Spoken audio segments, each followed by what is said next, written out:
Orion est le plus grand producteur de montres mécaniques au monde. Il est connu pour proposer des montres au rapport qualité-prix incroyable. Si vous êtes à la recherche d'une montre de plongée et que vous disposez d'un budget serré, la Kamasu est une incontournable.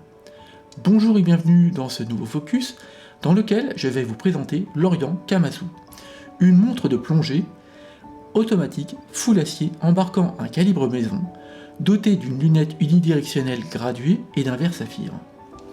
Comme d'habitude, avant de rentrer dans le vif du sujet, pensez à vous abonner pour être notifié des prochaines vidéos. Quelques mots sur la maison horlogère Orion. Le fondateur de la maison horlogère Orion est Shogoro Yoshida. Il a créé la société en 1950 à Tokyo et a joué un rôle essentiel dans le développement de l'entreprise et dans l'établissement de la réputation d'Orion en tant que fabricant de montres de haute qualité. Filiale du groupe Seiko Epson Corporation, Orion est largement connu pour ses montres mécaniques car la marque produit ses propres mouvements, ce qui lui permet d'offrir des montres fiables et durables. Côté design, les montres Orion se caractérisent par leur design élégant et intemporel. La marque propose une variété de styles allant des montres de plongée sportives aux montres classiques, comme la fameuse Bambino. Orion s'efforce de proposer des montres de grande qualité à des prix abordables. Cela en fait un choix attrayant pour ceux qui recherchent des montres bien conçues sans avoir à casser leur tirelire. En résumé, Orion est une maison horlogère japonaise renommée pour ses montres mécaniques de bonne qualité, son design élégant et son accessibilité. Elle est une marque appréciée dans le monde de l'horlogerie. Il n'est pas simple de s'y retrouver dans les références Orion. Pour preuve, si vous cherchez le mot Mako ou Kamasu sur le site web officiel d'Orion, la recherche vous répondra « Désolé, nous n'avons pas trouvé de résultat pour votre recherche ». Il est donc assez facile de se tromper, car l'offre de montres de plongée chez Orion est assez pléthorique, et les références sont loin d'être claires. En fait, cette confusion a pour origine que Mako, Kamasu sont des surnoms. À date, il y a 3 générations de Mako, avec pour complexifier l'ensemble des variations spécifiques US. L'histoire dit que cette montre a été surnommée Mako, car sa première version, sur le bracelet gomme, avait une image de dauphin. La version 1 est identifiable par son bouton poussoir, placé aux 2 heures, et ses chiffres arabes 6, 9 et 12. La version US ayant remplacé ces derniers par des index larges, ainsi qu'un double index trapèze aux 12 heures. Si la Mako 1 possédait un verre minéral, sa version US possédait un verre saphir. Autre différence, une lunette 60 clics pour la Mako 1 et 120 clics pour la version US. La seconde génération apporta un changement sur le calibre. Elle embarquait dès lors, en lieu et place du 46-943, le fameux calibre Orion 69-22, pour offrir une meilleure précision. En effet, elle passait de -25 plus 35 secondes à -15 plus 15 secondes. La troisième génération de Mako se différencie notamment par ses nouveaux index. Une lunette épurée et point de détail, l'inscription Water Resist 200 mètres a été remplacée par Water Resist 20 bars. L'Orion Kamasu est le modèle au centre de l'image. À sa gauche, on a la Mako 3 et à sa droite, la Ray 3. La Mako 3 est donnée pour 43,6 mm de diamètre, la Ray 3, comme la Kamasu, ont un diamètre de 41,8 mm. Elles ont quelques différences d'esthétique, notamment les index, la forme des aiguilles, les indications sur la lunette. Mais les trois ont des spécifications analogues. Elles sont water résistantes 200 mètres, embarquent le même mouvement, à savoir le F6922. Cette Orion Kamasu est disponible au prix de 335 €, mais elle est régulièrement en promotion. Comme indiqué précédemment, le diamètre de son boîtier mesure 41,8 mm. J'ai mesuré la distance corne à corne à 46,4 mm et l'épaisseur à 13 mm. Ce sont des dimensions pas trop grandes pour une plongeuse. L'entrecorne est de 22 mm, si requis, il serait aisé de remplacer le bracelet acier. Sortie de sa boîte, sans aucun maillon retiré, elle ne pèse que 165 grammes. Sa résistance à l'eau est de 20 bars, soit 200 mètres, ce qui vous permettra de nombreuses activités nautiques. Son mouvement automatique est un calibre manufacture F6922 qui offre 40 heures de réserve de marche. Enfin, elle dispose d'un verre saphir. Ma première impression sortie de boîte de cette fameuse Kamasu est très bonne. Je possédais déjà une Bambino et étant donné son prix, j'étais vraiment satisfait de ce qu'elle proposait. Avec cette Kamasu, l'impression est supérieure. Sa finition est vraiment étonnante. Le dessin de cette montre n'est pas grossier, elle mixe élégamment du brossage léger et du polymiroir, les index sont appliqués, elle propose une complication jour-date avec un guichet date avec un cadre métallique, les aiguilles sont élégantes et même le bracelet qu'on m'avait décrié a une qualité supérieure à ce que j'attendais. C'est une belle surprise. Le boîtier et le bracelet de la Kamasu sont faits d'acier inoxydable, ayant reçu un léger brossage très soigné sur les parties supérieures, et un polymiroir sur les chanfreins, les bords de maillon et les flancs de la carrure. L'équilibre est bien réalisé, ce n'est ni trop mat ni trop brillant. La lunette, quant à elle, est assez fine, elle est unidirectionnelle, sans main clic comme la plupart des plongeuses produits de nos jours. Le riot de la Kamasu est un riot basique dans lequel se reflètent le chemin de fer et les index. Le chemin de fer imprimé blanc encercle les index avec un petit carré au-dessus de chacun de ces derniers.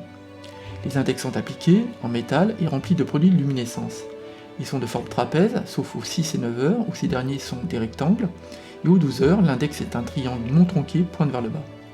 Sous l'index des 12 heures, on retrouve en 3D métallisé le logo Orient, puis imprimé blanc, les inscriptions Orient automatiques.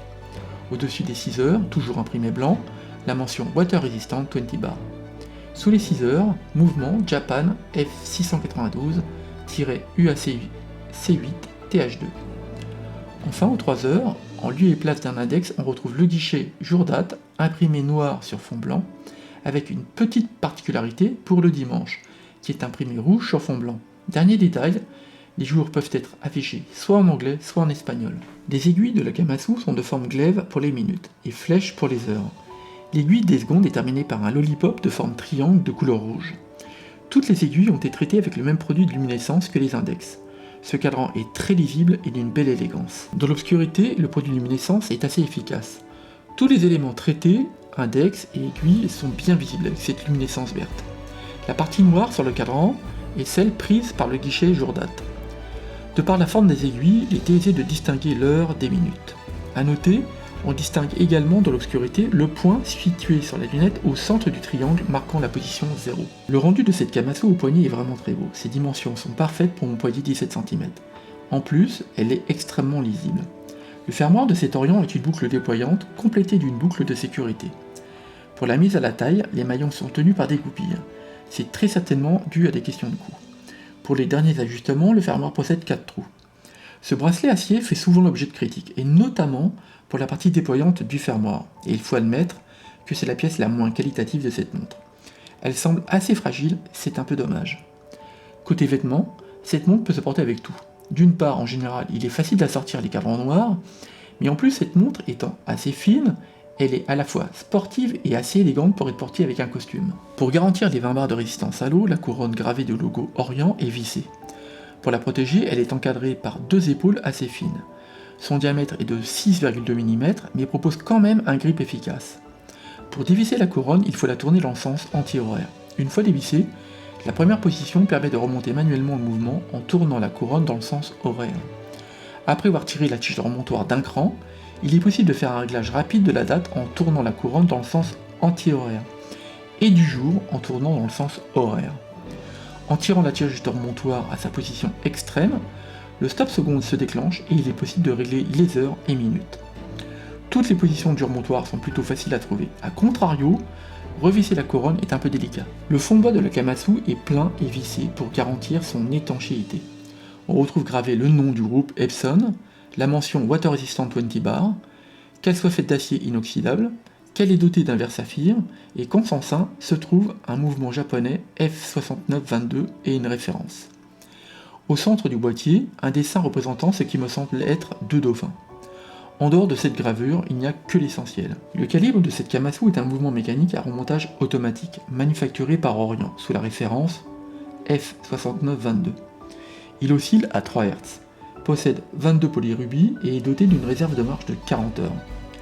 Plus précis que son prédécesseur, officiellement il ne dérive que de -15 à +25 secondes par jour. Au time grapher, les données sont un peu meilleures. Quelles que soient les positions, il y a une erreur de battement de 0,1 milliseconde, et les deux rives mesurées sont à plat vers le haut de +3 secondes par jour, sur tranche +8 secondes, et enfin, cadran vers le bas, -8 secondes. Une fois de plus, c'est surprenant. Tout au long de cette revue, j'ai un regard plutôt bienveillant sur cette Kamasu. Selon moi, Orient a réussi une belle exécution. La Kamasu est une montre de plongée élégante, qui offre de belles spécifications et notamment au regard de son tarif. En dehors de son bracelet, dont le fermoir pourrait être amélioré, on peut acquérir cette montre en toute sécurité. Autre point qu'Orient pourrait améliorer, c'est le référencement de ses collections. J'ai été contraint de faire des recherches pour différencier les modèles, et clairement ce modèle est perdu dans le catalogue. Néanmoins, cela a un avantage. Si vous n'êtes pas arrêté sur un modèle spécifique, le site web Orient propose 164 modèles de montres sportives. Pour illustrer la difficulté, j'ai contacté une boutique et au moment de la commande, je n'étais pas encore certain d'avoir le bon modèle. J'ai indiqué en début de vidéo la référence du modèle présenté, mais vous trouverez également dans la description de cette vidéo un lien vers ce modèle sur le site d'Orient. Nous arrivons au terme de ce focus de cette Orient Kamasu. J'espère qu'il vous a plu et vous a éclairé sur les différentes montres de plongée Orient. N'hésitez pas à laisser des commentaires pour me dire ce que vous pensez de cette Kamasu. Êtes-vous finalement plutôt Mako, Kamasu ou Ray? Si vous avez trouvé cette vidéo utile, merci de la liker et n'oubliez pas de vous abonner. A très vite pour la prochaine vidéo. Comme toujours, je vous souhaite le meilleur et surtout prenez soin de vous. Allez, bye.